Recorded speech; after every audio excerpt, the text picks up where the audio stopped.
guys, dito po tayo sa tubuhan. So yan, malapit na po tayo dito sa punuan ng bugo. Yan ang bugo. So yan guys, ito kasing puno ng manzanitas guys na dahil sa malakas na ulan noon ay natumba ito guys. Natumba ito puno ng manzanitas. So nawala na. Kasi dito madalas sila nagtatambay. Ito ang tambayan dati. Dito ang tambayan dati guys. E paano, ano nangyari sa puno ng manzanitas? Yan, mababaw lang pala. Tingnan nyo guys. So mababaw lang siya yung puno. Diba? So yan, ang nangyari na malakas daw yung hangin at ulan. Hindi, yun ang nangyari. So ngayon, mayroon na naman proxy. Ito naman ang proxy niya.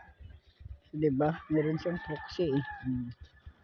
Yan ang kanyang proxy. So mayroon nang nag-replacement sa dito sa malaking puno. So yan, tingnan nyo yung aming tingnan nyo yung aming santan. Very, very, very flowery talaga itong santan ito. Yan, flowery. Yan, basta mainitan kasi yung santan, talagang bibigay talaga ng maraming bulaklak, diba? Yan guys.